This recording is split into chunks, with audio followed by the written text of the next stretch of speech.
It's great to see some familiar and maybe not so familiar faces here. Can everyone hear me okay? I'm Henny and I'm co-director of Independent Dance ID based here in London. And this evening we're bringing you the first in a new series of public conversations that ID is curating in partnership with Sadler's Wells and Roehampton University. And this series is replacing ID's long-running talks program called Crossing Borders that we ran since 2008 on Tuesday nights in autumn. We've now shifted this program to running 4 talks as conversations intermittently throughout the year. And this year they're all springing from or relating to the topic of intimacy and the civic. So this is the first event happening online, and the following talks will happen between now and March 2020. And we hope that some will be held in person, always hoping, and that they will be held in the 3 partner venues. So our venue is Siobhan Davis Studios, and at Roehampton University and at Sadler's Wells, and that we also plan the ones in person to also be hybrid events. So we're experimenting with a lot of hybrid at the moment. So this year's title, Intimacy and the Civic, comes as a response to the year that we've had at ID within a pandemic. The concept of intimacy has been heightened in the last year and a half because of limitations to touch and seeking new ways to mitigate isolation, maintain depth of connection. So we've got some noise. Yeah, intimacy is something that becomes inherent in movement practices that foreground the relational and specific ways of attending to self and others. And there are a lot of practices that happen in our program, in our building. So this year, ID has also been busy with the questions about ways that these intimate relational practices that happen artist to artist in these contexts that we run can also have impacts beyond that community into other areas of civic life. And we ask the question, where does intimacy exist in civic life? And how do practices of relational listening and of reciprocity feed into areas of social justice and civic responsibility? So I won't say any more about this because I want you to listen to the fabulous speakers that I'm going to introduce now. So I'm delighted to welcome Nita Little, who's all the way in West Coast of America, and Vanessa Grasse, who I think is in Leeds. Is that correct, Vanessa? Yeah. And in a way, just to say that this title of Intimacy in the Civic, in inviting Nita and Vanessa, we weren't necessarily asking them to directly answer any questions about intimacy in the civic, but that this title is kind of a channel that then their conversation, and you'll hear a little bit about each of their practices and current concerns. It's just a channel for their conversation to sit within. It's going to be about an hour, and then there'll be time for questions. We're going to open the floor to questions. If you have thoughts and questions and comments, it's preferable if you don't write them in the chat, but write them for yourselves. And then in the half hour for questions, you can then either unmute yourself and speak them to the Zoom room, or else write them in the chat and I will field them to Nita and Vanessa. So you can do it either way that suits you. Without further ado, I'm going to hand you over to the wonderful Nita and Vanessa. Thanks very much. I'm going to remove myself. There we go. Thank you, Henny, and thank you, ID, for having us. This is an opportunity to really delve into some pertinent inquiry, an inquiry into what is it that's happening here and now in these times, which are such unusual times. And it's also an opportunity for me to investigate my own work within this topic. And I love getting together with Vanessa. Vanessa and I have we haven't known each other that long, for a few years. And I had the opportunity to work with her company a few years back, which was really great fun. Great fun because we share an interest in attention and touch, and how it is that touch is a critical relational practice. To introduce myself to you, I come from a modern dance, literally modern dance, Jose Limon, Graham, Martha Graham Studios, modern dance, into postmodern dance, having worked with Steve Paxton, and the initiation and development of contact improvisation right from the moment prior to there even being contact improvisation. So I got to see that whole body of work and be a part of that body of work emerging. And that has deeply formed who I am. Contact improvisation is has been a running call in my life. I have been curious. I have listened.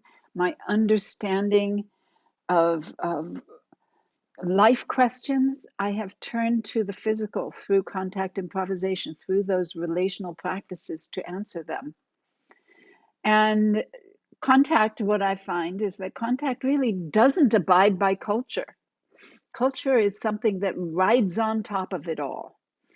And so I define myself these days as an activist for relational intelligence, because I find it doesn't exist that much as it, not certainly not as much as it could.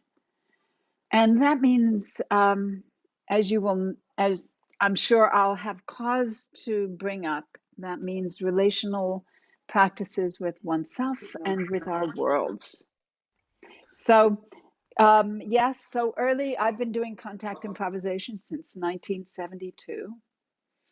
And in those early days, I realized that, and I mean almost immediately, that what I paid attention to determined what was possible and what would happen. So attention was, or what I would call at the time, the mind. The mind became a really important investigation for me in terms of what I was doing with my mind when I was moving. Now, I was a contemporary dancer. My practice was in dance improvisation was through Judith Dunn and Black music. So I have a history of improvisation that comes through forms informed by Black music. And my and into that work, I started working with Steve Paxton on something that is a completely different state of mind, completely different attentional practice. And that attentional practice is contact and is highly relational, deep into the physics of my relationship to the earth, and felt physics. I mean, I had to know in a deep and intimate way what was happening in order to capture momentum as I'm hurling myself into space to land on somebody's body, and in that landing be informing not just of my own self, but of them about what's possible in that moment. So it was a completely different attentional practice. A great deal of my work throughout until I was probably 45, 50 years old. Yeah, 50, was figuring out that relationship. How does that work? How is it that I can do both of those kinds of movement? And how do they stop being incommensurable? How do they live in the same world at the same moment? And that inquiry taught me a massive amount about the mind body. I then had to go and get a PhD because dance had taught me so much.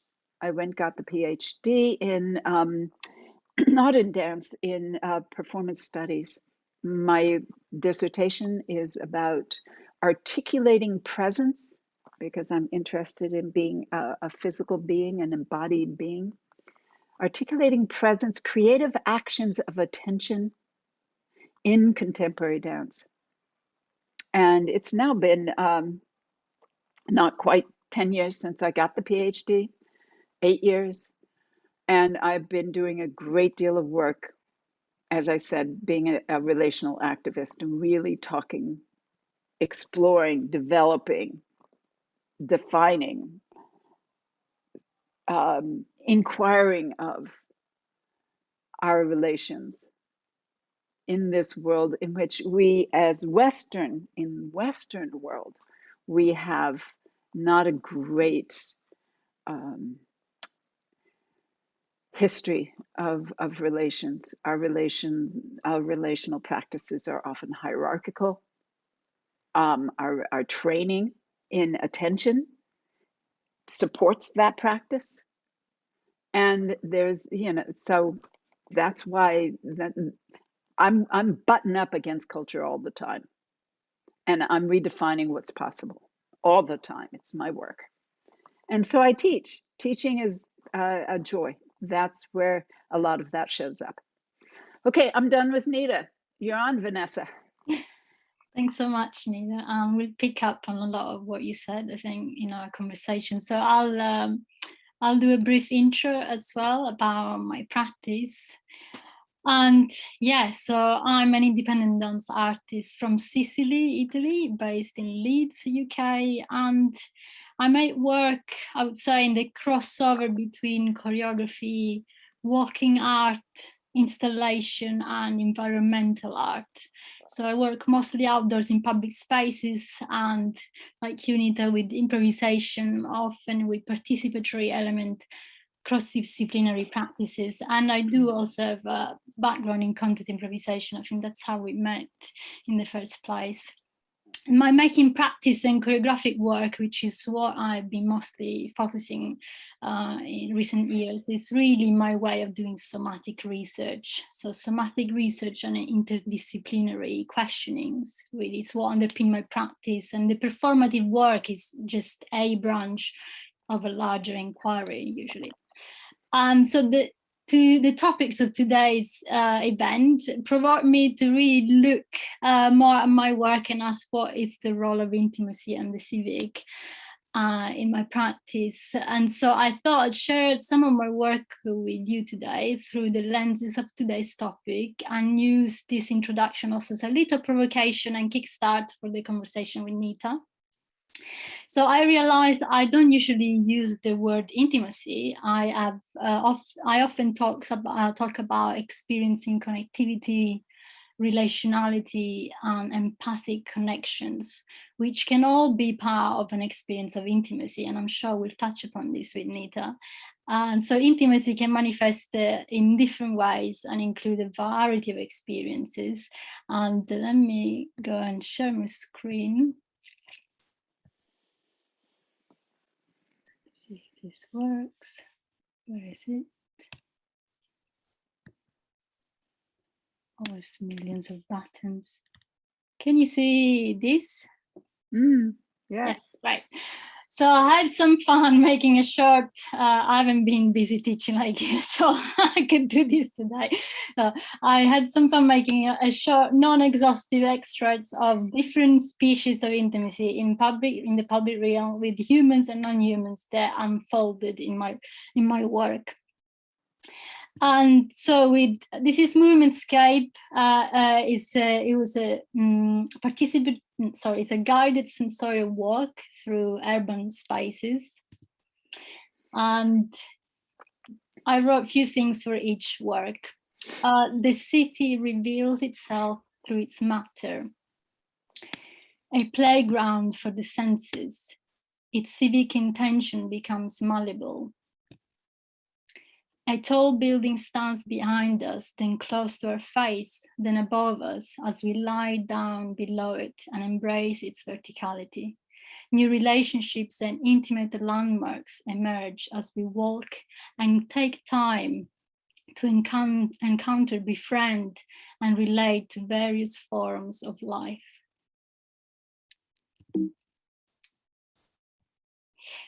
Mesh. This Mesh is a participatory choreography with 10 dancers, which Nita came and worked with us. She did some mentoring for us, and we invite people in the streets to play with us.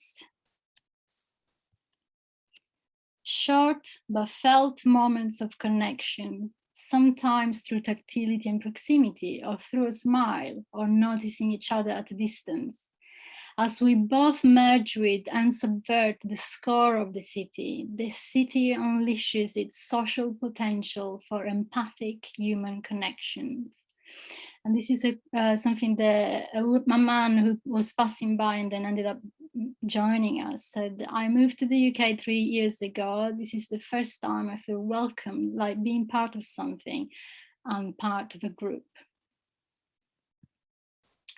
Two works, very similar, Momentary Distraction and Roots. They were audio walks and installation through the city featuring red chairs and boxes. Intimacy with the changing rhythm of the city. Intimacy with our memories of home and the places we feel belonging to. Intimacy with this chair, an anchor amongst the loud urban life. Permission to land, to notice, to encounter myself, the city, and people. Pathscaping is a practice of drawing and walking simultaneously. I did my MA on this practice, and outdoors in urban and also rural places, and I offer it mostly as a workshop. The drawing, like a seismograph, channels and inscribes my relational encounters in a walking drawing dialogue with the environment. The city can invite wandering, wayfaring, derive, and getting lost as you might do in a forest, whilst being utterly immersed in what is present. Like Solnit says, citing Walter Benjamin. And then Woven Land, to finish with, is my current work. It's an audio-guided choreography for a group, for parks and woodland, and exploring our relationship with trees and woodland life. The mycelial network in the soil that connects all trees can sense our footsteps. Myself and the tree are both branching vascular and breathing beings. Finding intimacy with our ancestry as we imagine holding our grandparents' hands and sense layers of rocks deep inside the earth, becoming land, an ecological and social ritual. Becoming aware of the intimate relations we hold with the entangled ecology of life. And to finish with, before we start the conversation, very quickly today, before we started this event, I wrote this and I thought I'll share it with you. I feel intimacy when I enter something with my attention and I'm being noticed back. In this encounter, we can begin to read each other, reading the unspoken, reading our substance. We come closer, we merge, but it doesn't need physical touch or proximity. And so these questions for us, how can we offer embodied practices that allow the unfolding of a variety of species of intimacy, different ways of becoming familiar, of experiencing empathy, of relating? And how can our practices offer a way in which the prescribed civic structures, designs, and intentions might become more malleable and porous? So how can we offer new but also ancient ways of relating? That was me. And so, yeah, Nita, I like to, you're on mute, Nita. Beautiful, Vanessa, your work is beautiful, really lovely there. And valuable questions. I think it made me think of how from especially that last part, thinking about the ways we touch, the kinds of touch we touch as the sense that we really understand as intimate, and that which is touch is not simply located at our flesh, but that touch is a spatial and attentional practice, and how important it is for us to understand that, as Alvin Noe would say, everything is touching everything. That touch is not something that only happens when what I call your skin sac comes in actual contact with something, but that it is already happening right now if you will open to recognizing that. So, for instance, the top of your head is touching the ceiling, and if you move and you allow that extension of selfhood, that is, and now this requires that you really go against culture to do that practice. You really have to say, okay, I'm not going to limit myself to this small little person, this nice, tidy little social being. I'm going to be a much larger being. And when I do that, I extend, it's like wings that open. And the top of my head knows really where the ceiling is. If I walk through a door, if I'm embodied, I'm going to feel the lintel of the door as a tactile experience. Absolutely, that's wonderful. I think, yeah, we have that in common in our practice of working with really expanding the question of there's lots of background now. Unmute, kindly unmute people. Sorry, mute yourself. To really, question and explore what tactility can be really unpacked that, and a lot of the work I do in my practice very similar to what you described, working with the tactility of the space between, being able to extend yourself, and the porosity of ourself. Because like the other day we had this lovely chat, we were also saying how in the city things can be bouncing back at you, less porous, very differently from being in relation with a tree than being with a building. However, even a building can be porous, but you have to allow yourself you have to have that availability to receive that porosity. You have to work with your porosity, your own porosity, your own availability and tactility before other things, like the perhaps are more, at the first impression, could feel less welcoming or less. So Vanessa, I want you to go further into porosity. I want to ask you questions about that. I want you to explain what is the methodology, what are the strategies for being porous? Well, I'm sure there's loads, and actually today it was really fun to I was thinking about different, porosity and malleability and membranes. And I did write down, in fact, actually a few of the practices, narrowing down actually some specific practices that I've named as well, that I developed and I employ in my teaching, often in teaching, because it's like, in teaching, it's where really we can go deep into investigating states of being, investigating our embodied practice. And with my making, obviously I try to offer those things, but they come in a different ways. Obviously it's different from when you teach. So what's the methodology? I mean, for example, I work a lot with I would call states of relational states, and in certain states can be like, what is it to be in a state of absorbing and being absorbed?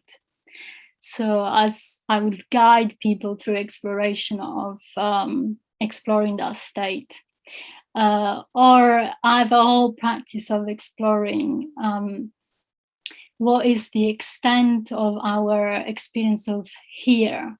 So is it just the geography of your skin touching the ground, or how far the sense of being here can extend? Can you embrace things in the distance? Can you embrace your family in Sicily? So, and shrinking and extending that sense of here seems to also, for me, be part of that work of porosity and permeability. I would say permeable edges. I think a lot of my work has been around trying to figure out edges of our being, of our attention, edges in the world, edges of perception, geographical edges, and yeah, and the porosity of those edges. And obviously in nature, we know these edges are all porous and malleable. Yeah. Great. Great. What Great. would you say in your practice? Could you say something about how you would go about exploring porosity?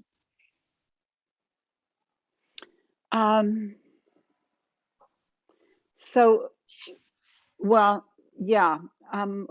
I noticed a few things. I kind of make a distinction. Noticing that there's many ways that we can attend. Hugging your family in Italy can be an image level action, an action of my imagining that I am hugging them. Or I can engage it as a physical extension of my tactile body. And that takes a great deal of work. I mean, to get to Italy takes me really having practiced becoming quite large, quite extended tactily, and quite receptive. As an image, I can bring the family here to my room. I can send myself there so that I don't have to get that large. I mean, there's so many ways that Nita can play Nita on an image level that engages the physical senses so that I have a physical experience, state. I want to deal with that word state. Yeah,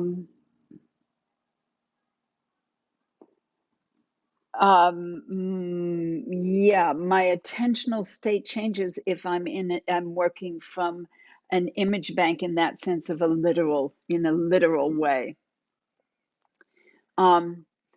If I invite myself to be touched, to feel touched, right now, I'm going to take us into an urban place, into that building that you were talking about. Yeah, I'm going to feel that building.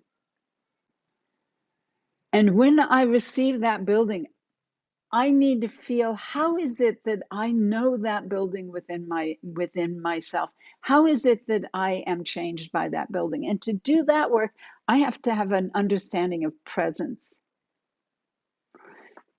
In my work, I had to define what presence meant, and I define presence as a disturbance, not a social disturbance, not a psychological disturbance, but a disturbance on the level of physics.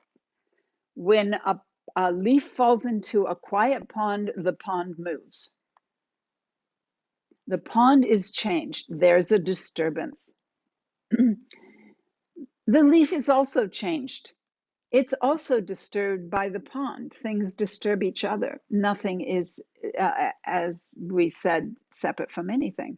Therefore, when I think of the building, I feel first the presence of the building, both as a physical, how is it disturbing the space that I am present to? So to do that job, I of course am in an extended space, an extended tactile Nita.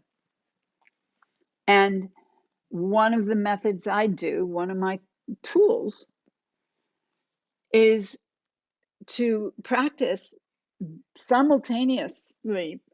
When I practice presence, I practice what's the term? I'm losing my own practice right now, guys. Where there might be visibility, I would practice invisibility. Where there is somethingness, I would be practicing nothingness.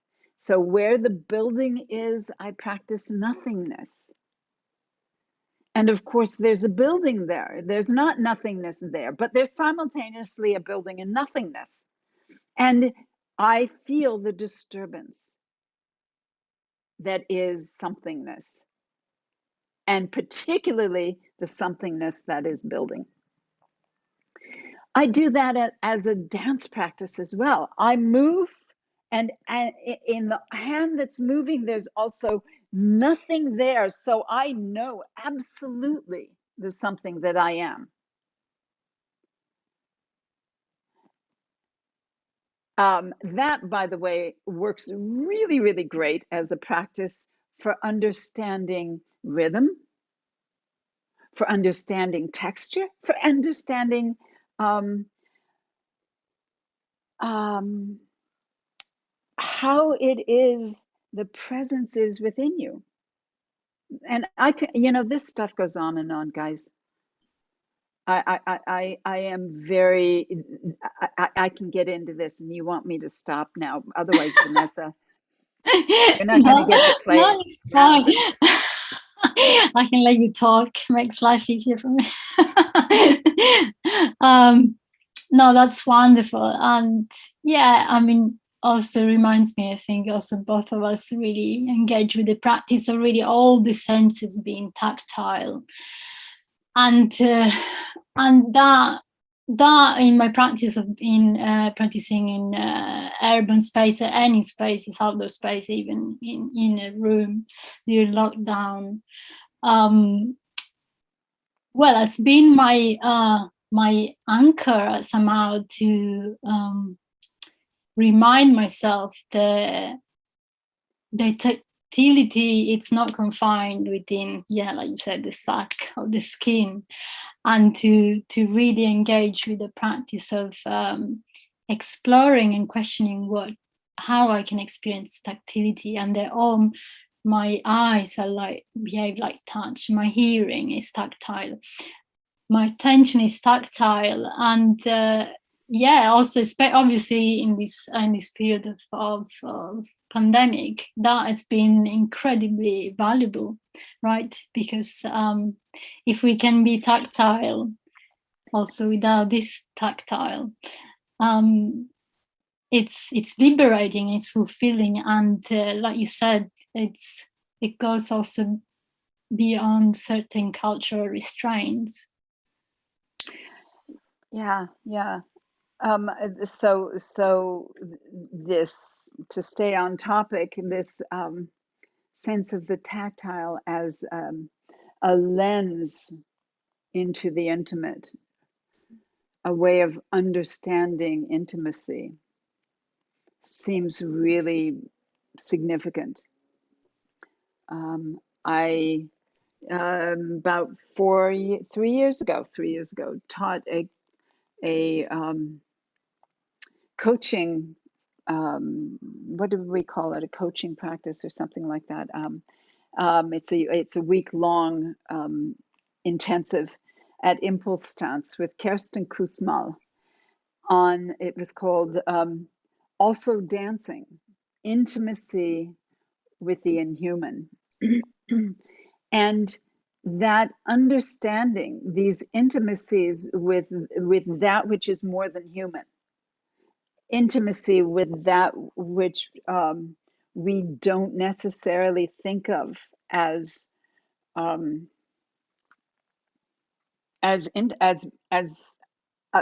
subject for intimacy. Spaces, intimacy with a space.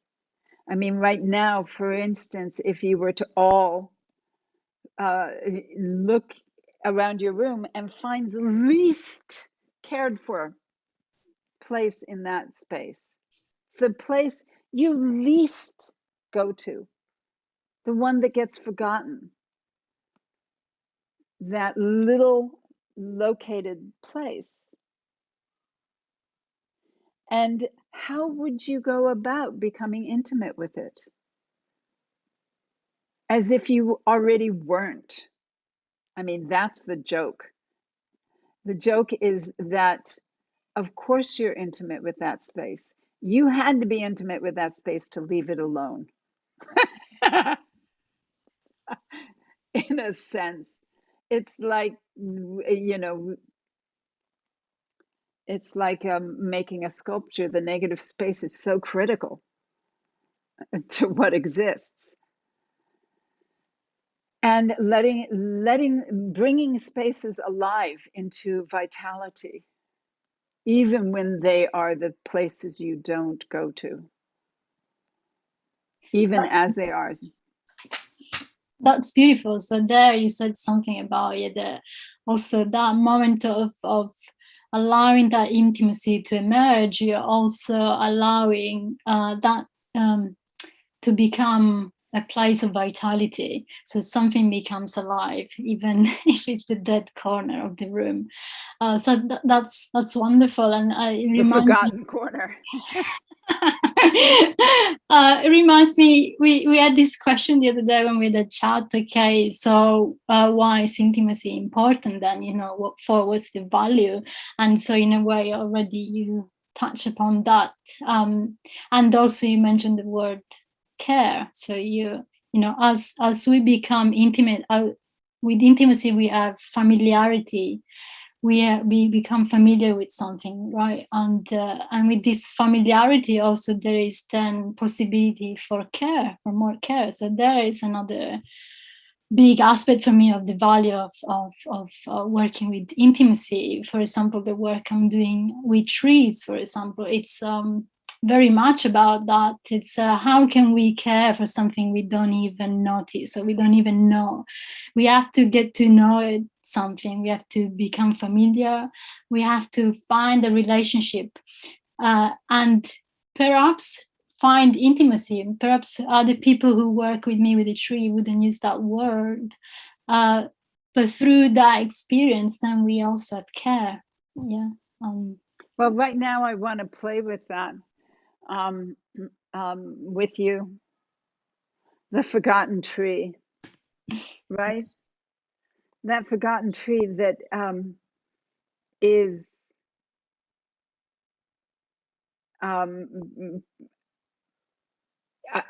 wonder about it. I think about how is it that you come into remembering the tree? How is it that you come into noticing and its vitality and engaging in vitality with that tree? How is it that we really have to start with not noticing and being in a generous space with ourselves for those corners of the room that we have forgotten, for all that we have forgotten, and allow ourselves to see how important those places are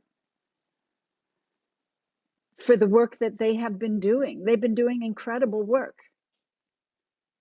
You know. Yeah, the tree doesn't, and the forgotten corner doesn't always need me. I need me to notice it, but sometimes it does. Sometimes it does need to be. But when you come into relations with it, when you recognize you've already been in relations with it, you've been forgetting it. Yeah. Forgetting is a relational practice. That's great. That's interesting. Actually, I hadn't thought about that before, really. I was, especially with trees, I was more like beating myself for forgetting about them when I do. Well, the fact of the matter is that they've been present to you. They have been disturbing you, and you have chosen to forget that disturbance. Yes. But to do that job, you have to do it constantly. I'm really going to pay attention to something else because, so it's kind of fun to think of those things in, Yeah, to it's fun. mess with how we mess with how we culturally understand things. Yes, and I was thinking just before the talk, there was this plant that I noticed coming down the stairs, a plant that's been forgotten on top of the shelves, and it was dying. And I was so upset, and I just gave it some water. And then, so some things do need my attention and needs my care. Or whether the why needs my care is because it's been put in a pot. It should not be in a pot in the first place, on top of a shelf. So I'm not sure where I'm going with that. But, well, trust me, I'm not advocating for not attending. No, but. But I am advocating for starting where you are. Yeah. And really watch out for all those shoulds, because the second you do say the word should, you are invoking, provoking, and demanding some kind of cultural standard. Yeah, absolutely. And be very careful of doing that, because when we do that, we define limitations, extraordinary limitations. And yes, we do that. We need culture. I mean, I'm not advocating for no culture, but I certainly am for disturbing that culture, because right now, how culture has defined relational practices is far too limited. We are not a healthy relational culture. Not with our worlds, not with our forests, not with our trees, not with our plants, not with our natural environments, the wild places, not with, and even not so much with one another and with our civic world. So let's get into the civic, because it's so easy for us to go into intimacy. Let's bring that together with civility and the civic. I don't want to be rude, but there's a word missing. Can I? I'm here in Australia. Go for it, please. I can't. It's almost irresistible, and because I know a lot about Indigenous culture here, but the word is humility, and I feel like we need humility to listen to the world instead of always thinking we have to act on the world. But thank you. I just get, it's so exciting. I got up at dawn to do this. Thank you. Thank you. Yes, absolutely. Bravo. Yeah, beautiful, Alice. Absolutely right. Who are we? Who are we is the question. And if we are living in hierarchical cultures with hierarchical language, and let me say, as I just did in class today, watch out for those prepositions, because those prepositions set you up into hierarchical relationships.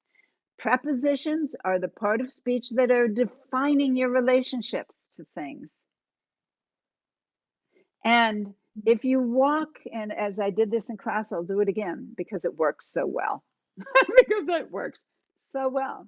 If you walk through a forest or in a forest, you have defined yourself as not the forest. And culture, our cultural language, supports that definition ad nauseum. And if you're defining yourself as not the forest, you're probably defining yourself not just as different, but as different with a twist. Better, more free, more capable, more something. So going back to listening, imagine going to a forest and walking as the forest. Can you walk as the forest? What changes? Because all of this defines your embodiment. If you walk through a forest, your embodiment establishes separation. And yes, you can touch the trees, but you are in a forest touching a tree, even if it is at a spatial difference. When you walk as a forest, something's changed. Your embodiment shifts altogether. You soften, and that humility that Alice is asking for can't help but be present. It's impossible to not have that word. And now humility is not something separate. It's something absolutely indigenous, so to speak, to the action of foresting or of worlding. Yeah, absolutely. And I mean, I feel walking as the forest very much the practice I've been engaging with, and going back to the kind of civic and the more urban life scenario. I'm thinking, in a way, yeah, I feel like I've been doing that, for example, with the work mesh that you were part of as well. There was something about really, yeah, I mean, maybe going back with the idea of humility, really just staying with what is already there, allowing what is already there to you to be part of that, and then allow something else to emerge from that, rather than putting something in it, on it, or intervene in some sort of way. Yeah. So the idea of really being with what's there, and then things trickling, emerging in a different direction from, like you said, the leaf falling on the pond, the ripples are created. Yeah, so there's a broad word that I think is really important here. Karen Barad, feminist science writer, writes about the kind of the anthropology of science. And the word that she uses is responsibility, as two, together, response with a capital A, ability. And that remaining in a responsible relational practice to your worlds seems what you're saying in some ways there, Vanessa. And I think it's a valuable position to take.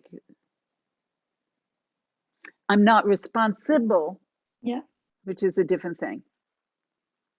Responsible for, maybe responsible to, it could be a possibility, but responsible to seems a position of respect. And respect seems a really important positional practice. And so if we talk about civic spaces, spaces that are by their very nature culturally establishing cultural practices, and then you go in and you dance in them, totally disturbing the cultural practices, totally asking for something else of the people who are present to your dancers. And it's a wonderful thing to see people disturbed in the social sense, not sure, they are destabilized. they don't know. How am I supposed to be here now? The definitions aren't obvious anymore. You know, the Some, one that destabilize are mostly the shoppers. I mean, we've been working mostly in the city center a lot of the time. Yeah, people who are actually have decided to engage with the city in the way it was prescribed for them. But the truth is that also the city is lived and inhabited by lots of people, like teenagers who are there to mess around like we were as well, or homeless people who are actually living in the corner of the street. And so the city actually is meant, you know, in a way, is defined then by the people inhabiting it. And with that work, the magical thing was that actually we noticed all the different ways we were encountering people, and often for very brief moments we were encountering these shoppers. Yeah, at the moment they could stop and then they had fun, but people who stayed with us longer were the people maybe more at the edges, people like homeless people, or like that guy that I gave you the quote with. I think he was just watching us for ages, and he was just there having a walk in the city, and then decided to engage with us for longer. So yeah, I just also wanted to say that yeah, there is the prescribed score of the civic life, but then that's already disturbed by many types of different people and how they live their lives. Yeah. yeah. The interesting, speaking, you and I were talking about this. We've had a great conversation all the way already, guys. So Vanessa and I are coming to this from having had really a nice, juicy time together a few days back. But the score that is the architectural score, the structural score of a city, designed to keep people moving, to keep you from sleeping in the corners, to keep you from delaying, taking too much time, the traffic moving, inviting you to feel one of many, and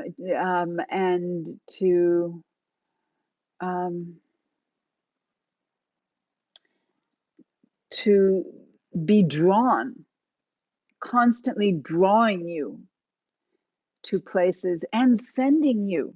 Actually, it's a drawing and sending score, I could say. Yeah, and we said in a way it's kind of already designed for, it doesn't afford for empathy, empathic relationships, right? It's really not designed for that. So in a way, then when what we come into place is to shuffle that around and see where the affordance of empathic relationship can be, because actually it can be there, but in a way you have to stir that up, and you have to notice, like noticing the forgotten corner, and see what that affords. Yeah, definitely. So, and I mean, I must say, I have moved a bit away from the city center life during I had a strong resistance to go in the city center for 1.5 years now since the pandemic. So here we are talking about the Civic, and I haven't been to Leeds city center for 1.5 years. But I also was thinking about the Civic, the word Civic. We both said the other day we don't usually use that term in our practice, or I haven't. I've used public life, public spaces, and the civic makes you think also more of government, and also your civic responsibility as a civilian. And so the civic is not just a physical place, right? It's also how you position yourself in relationship to political life, to civic ideas and constructs. Exactly. And Yeah, and let me point out, just as that corner of the room that you ignore is, or that your very room right here has various places of use and disuse, so too the urban centers, the civic world defines those places that are wild. And so so we can talk about the wild lands, but we're still talking about the civic, because and we can talk about the parks and we're still talking about the civic. What gets allowed to be forgotten or left alone or not touched? What gets left to the spiders? You know? Yeah, absolutely. I mean, the work I do, a lot of it is then comes to being really in coming face to face with the reality of who owns a land, who owns this space. You know, in public there is really almost nothing public; it's all private. And who makes those decisions? So how these spaces are used, who cares for it, who's the guardian.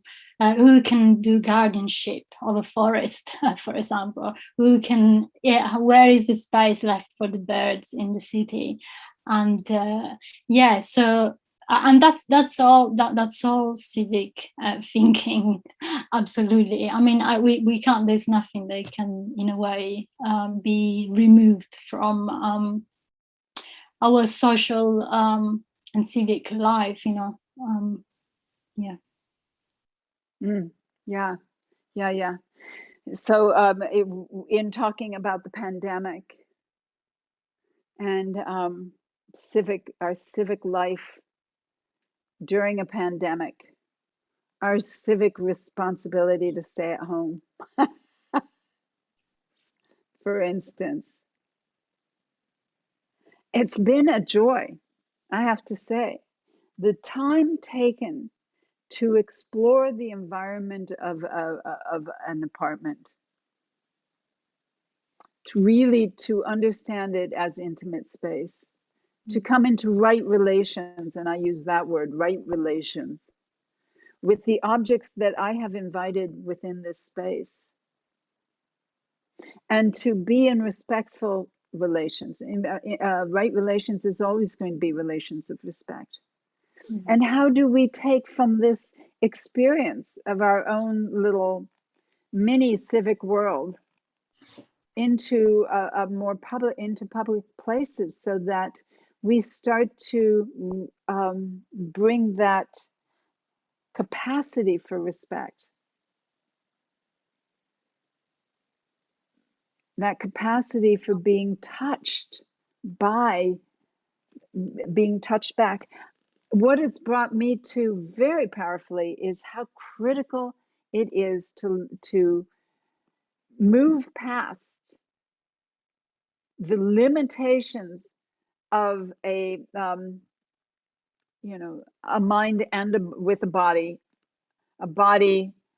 that has a mind. That limitation, that hierarchy, and we can thank Descartes and others, Plato, for this positionality, this languaging, and really working against that, bring the world back into its animate possibility, its animate potential. So I'm very invested in vitality, in bringing the world, that my responsibility is to bring the world back into life for me as an everyday experience, understanding I am not just touching, I am being touched. I am not just receiving something, I am being received. And to take responsibility for my presence, the disturbance I am, what can that disturbance do? That's why I probably call my practice generating joy. Mm-hmm. So my email, anybody wants to get in touch with me, nl.generatingjoy. That's me at Gmail. That's how you reach me, because that's what I'm constantly concerned with. That's wonderful. I saw Honey popping up on the screen, which means it's I time popped for myself up. questions. Yeah, I popped myself up to the screen just because we said we would open to questions, and I think Yeah, that I felt think like that, a good But transition. can we leave it with Vanessa? Just one, Vanessa, it's your, I just want to take the ball to your court and from you go to questions. 'Cause I just bounced you. I just no, tossed that's you. all right. What do you want me to say? No, I mean, I just also resonate a lot with what you said about the working at home a lot and being in touch with the non-human a lot as well, and with attention to details. There's so much value in slowing down and really paying attention to details. And I think, yeah, that's, as a maker, you know, it's my job to bring that back into the public. And I love kind of creating work that stimulates all of that, all those questions that we've been mentioning. And yeah, there's millions of ways of doing that in a way. I think as embodied practitioners and creatives, we have so many tools to create vehicles. I always like to think of my work, even if it's not a workshop, as a vehicle for a particular experience. I'm not placing something, I'm not showing something, I'm not lecturing about something. It's a window into something. Beautiful. So yeah, so we'll see what comes next. So yeah, I'm happy to go into chatting with everybody who's here. I like to see everybody finally. Well, we can, there are several ways to do this. We can go into a gallery view if that feels easier for us to then sort of see people raise hands, and I can sort of call names. I think it would be easier than everyone talking at once. But if you know, you can use the raise hand button, or you can write something in the chat, and we'll just try and keep a track of that and feed those in. Does everyone know that the raise hand button is down the bottom in one of your controls? But I mean, I want to say thank you both, really, because I've had loads of thoughts here. It's incredible. And I particularly picked up on this forgetting as a relational practice. That really struck me as something that I really like to hear it, and I sort of like to hear more about it. And it makes me think about how relationality is always something that is in a process of becoming in relation. And so in order to become in relation, you have to sort of forget things in order to recognize. So I kind of, it resonated me on those ways. And I suppose that leads to maybe it's a question, maybe it's something to just sort of throw in the pot, is that I felt like you were really beginning to touch, when you're dealing with the civic space, you were really beginning to sort of describe elements of the civic, or particularly current Western elements of the civic, that seem to have a lot to do with control. You didn't use the word control, but it came up for me as a sort of what it is to sort of be controlled by design, or or feel controlled. And then what do you yeah, something about self-control or intimacy with self, and sort of what can be done to change a relationship to control.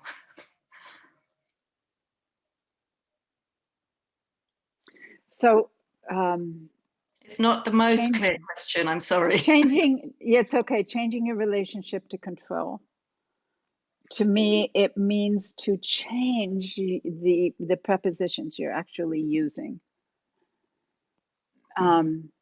which means today in class, for instance, we worked with the practice of being alongside rather than being at, rather than facing somebody in a frontal relationship, being in an alongside relationship. So you're walking alongside it's a positioning in which you no longer can be hierarchical if you're alongside. And how is it we can do that with objects or spaces? How is it? And I play all the time. So let's play right now. How could you be alongside, take a position alongside that place in your room that you have forgotten? Just being, not doing an at it, fix it, manage it, change it, but being alongside it. Just notice what's happened. You start to embrace in a lateral way, a lateral relationship. What a thought. Not a vertical relationship, a lateral relationship. And when you walk alongside, I have a friend who has a dance company, the Equus Projects in New York. She dances with horses. Horses are socially different than humans. Humans are predators. We go at things, at things. Our eyes, oh, I just took my glasses. Our eyes are in front. We go at it. But we can practice this lateral, communal organization that horses have. We can we can be as the herd. We can be a herd rather than be an individual moving through a bunch of people. We can choose to not just join, as in holding hands and staying separate, but holding hands. It's a far more intimate space to join. I mean, not join, but to be lateral. Go ahead. Mina, yes. Minu has a question. Hi, sorry to interrupt you, Nita, there. No, you didn't, darling. Not at all. Brief question. Having worked with you both, so nice to hear you both speak. So how much do we need otherness? Do we need to encounter otherness? And otherness can be the animate or the inanimate. And I always feel like if I engage in relational practices, as we both teach and use them, I feel diversified by encountering otherness through that relational practice. And I just wonder how that seeps into your practices and how much is that in, yeah, if that makes any sense. In terms of becoming, so I also feel like as I'm becoming intimate with what I'm encountering, I'm becoming intimate with myself, because through otherness, I'm realizing, okay, who I am in a deeper way, because I have I'm developing diverse relationships with the animate or inanimate, depending if I'm working in urban or natural landscapes. And in terms of the homogenizing tendencies of the human world, I wonder what role that plays encountering otherness. Oh yeah, I've triggers a lot of thinking. Because I think I've been involved with this, also with the word otherness, a lot in my practice. And when I was working with mesh, for example, that you worked with, Minu, the otherness, we were working also with the fact there's can be a lot of fear of otherness, right? So you're talking about otherness actually diversifying you and actually embracing the otherness. So for a lot of people, otherness actually does this movement, does fear or rejection. And so in terms of encountering otherness, a lot, I think, of my work has also been, I would say, about, yes, otherness, to see what we hold in common in that otherness, and to acknowledge and celebrate the otherness, but to find a commonality with people and also with the non-human, with trees at the moment. For example, I have a workshop that it's a branch, it's all about branching life, and to become familiar with the common branching life that we have with these other species, and not just with trees, but in throughout the earth, through these ecosystems. So I'm not sure I'm answering your question, but there's something about encountering otherness and becoming familiar to the otherness, and noticing commonality. And I guess because then my practice goes back to the empathic connection through that commonality. There is that experience of empathy also that emerges. I don't know if Nita, you want to add something else? Boy, I never hear that word other that I don't go to my mother dying. And when my mother died, I was alone with her.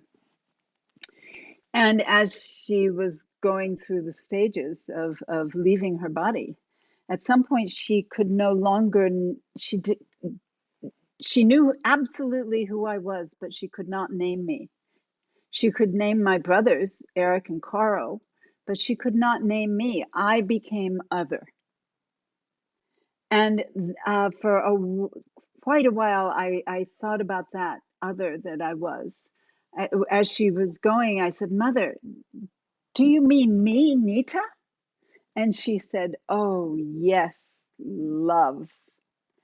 And what I understood was that other was not a separate thing. It wasn't that distancing. She wasn't doing me, you, we're separate. It wasn't the other, the culture others. It was a recognition of me as other self. I was her in another form. It wasn't this, she couldn't name me because she couldn't separate in a sense. She couldn't distinguish that I wasn't also her in some phenomenological way. And that other has always interested me. That other that we can do. And when I do that walking as the forest, does it mean I don't recognize trees? Of course I recognize trees. But when I'm it's the same as what Mother was doing with me as she was leaving. She was being as me. And so she was able to take multiple positionalities in a really interesting way. She was herself leaving earthly life, and she was me present to her leaving. And that other is like, oh my God, that's an extraordinary other. May I really get that other? Because I do that thing now with objects, with spaces, with people. I do not have to define them as other in that separating way. I can easily take a position of otherness that is intimate, an intimate other. I don't know if there's my answer. And yes, it's glorious because difference is glorious. Difference is enlivening and enhancing and joyful, and I taste all that difference. Yes.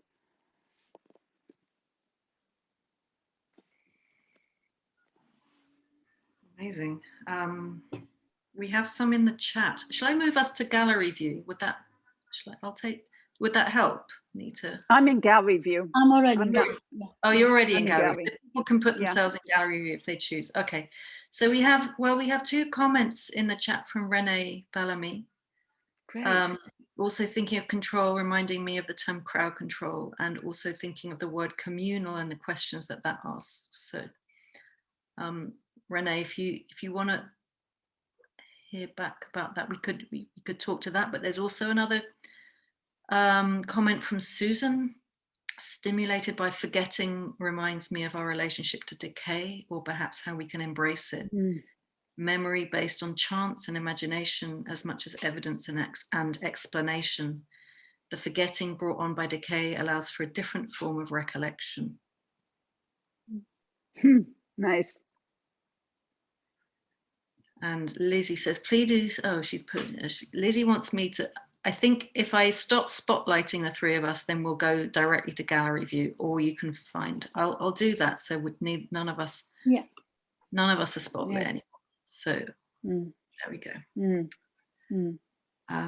Yeah, thank you, Renee, and thank you, Susan. And you might want to comment, respond, reflect. And of any of the people you just read the comment of, do you want to say something more? Do you want to unmute any of you wanted to say something about that?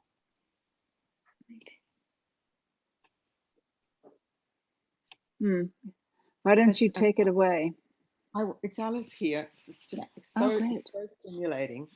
And one of the things I've found in these long months is I get up in the middle of the night to do these calls on the other side of the planet.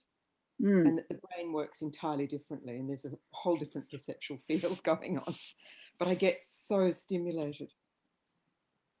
I never want to appropriate Indigenous ways of knowing, Australian Aboriginal Indigenous ways of knowing. I feel a lot of humility around even speaking about it. But somewhere in this conversation, even though I'm sure there's multiple different cultures looking at the screen, different ancestors and origins, I still feel like we take this dominant narrative, which is that what we have forgot already is that there are these ways of knowing. They're very, very well, very, very well. And the word colonizing comes up. And of course, I am a white person in what was a Black country. And there's almost still extraordinary suffering around that. And I think colonizing, we colonize the planet, we colonize our ideas colonize. And what Indigenous people say, Aboriginal people say is, I am country, I am country, which I believe Nita and Vanessa have made reference to in different ways, but that word, country is me. There is no separation. And as I move more into my own attentional practice, and I think, Nita, you and I maybe are about the same age. I'm 70 and I've worked with Steve and Lisa and Nancy and Eva. Wonderful Eva is here somewhere, Eva Kajak. And there's this growing towards dying that becomes a deeply intimate. I feel like I'm beginning an intimate relationship with dying. Quite remarkable experience, actually. Anyway, does that offer some thoughts? Amazing. Vanessa, I don't know which one of us it is now. I'm happy for you to go. I mean, okay. Yeah, well, welcome, Alice. Yes, I am 70 as well. And I do know what you're saying. I mean, that intimacy with dying actually has been, for quite some time. Both through others who go before me, and yes, I am presently on the lands of the Snohomish, that my peoples, the white peoples of the West, have colonized, and I also am very aware of colonization, and I try to be very careful in my language, not to invoke and provoke and continue that practice. And it's difficult, and I fail, and I try again, and that's the only position I can have.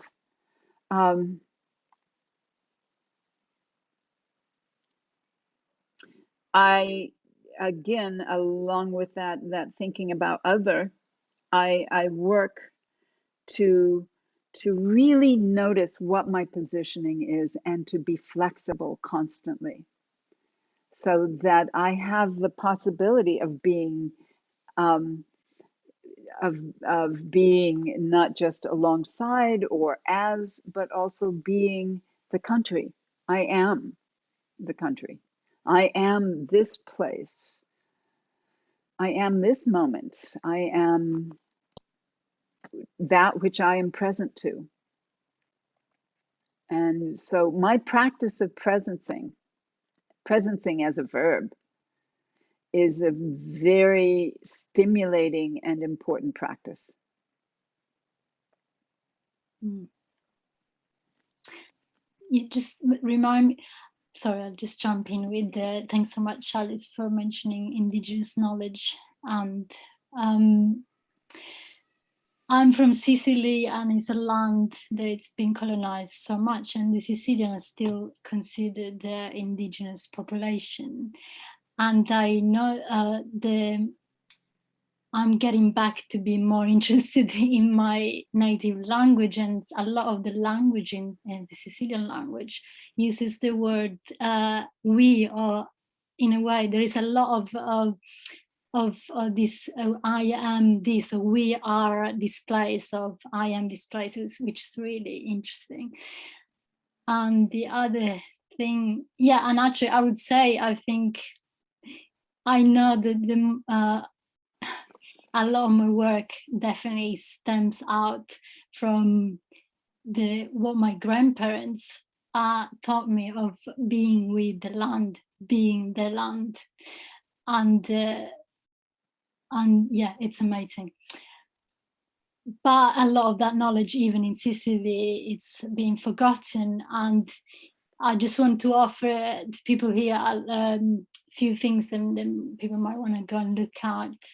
Amazing writer, anthropologist, as you spoke, Alice, of Aboriginal Australian culture, Tyson Yunkaporta. You might want to look at, yeah. I've been familiarizing with his work in the past few years. And then also I'm doing currently finishing a course that's been 6 months long called Guardians of the Forest. It's still on. I think they will be available online. And most of the teachers are Indigenous leaders, healers, and questioning what being a guardianship might mean, and in different cultures. And yeah, so I can write that in the chat if it's useful. Do that. I think that's a great thing to do, Vanessa. Yeah, resources. I wanted to address Susan Sentler's memory based on chance and imagination as much as evidence and explanation. The forgetting brought on by decay allows for a different form of recollection. And she says that's from De Silvi. And how, when we're dealing with Indigenous knowledge right now, which is and has been through stages of decay as a result of being colonized, and how that coming to it again, coming anew, bringing anew, that this allowance for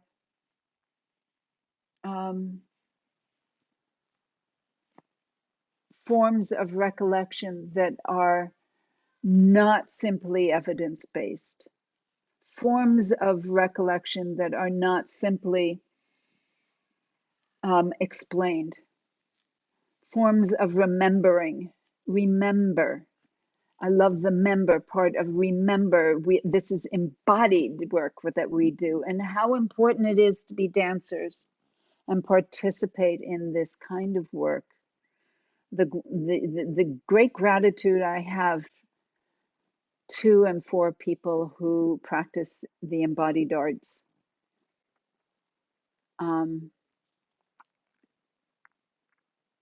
It seems really important to acknowledge all of you who are here, and how deeply that nurtures my heart, how deeply important it is to me that we are together, acting together. It may be my words, but I know that the words don't happen without all of us.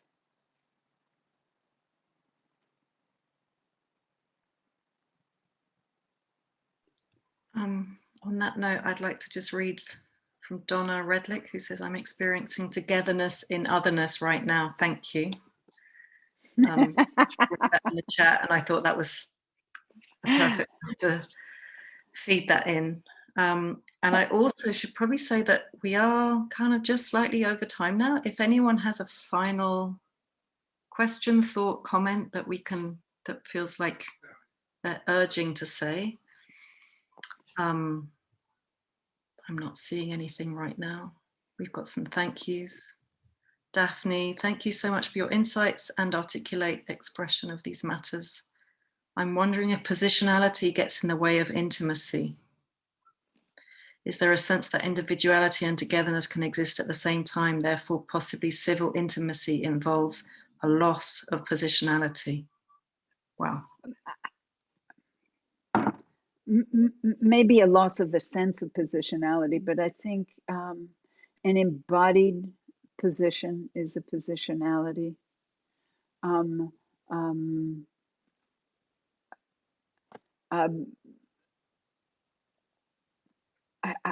think positionality is just saying we can move. Attention moves. It doesn't mean holding a position. I'm using the word positionality, not from holding a stance, having a stance that I take as a position, as an ideological position.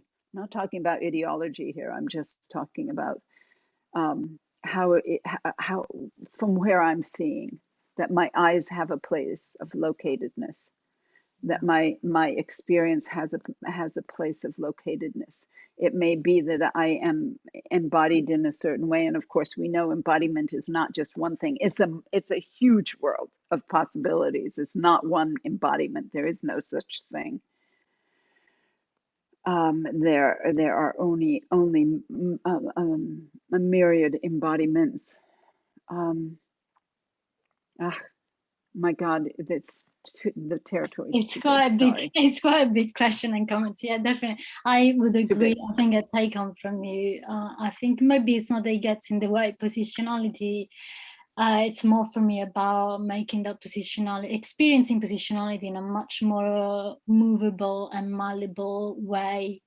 And yeah, we like you said before, Nita, we need a certain positionality to relate or to be in intimacy, whether we are in front or we are laterally. It really changes the relationship.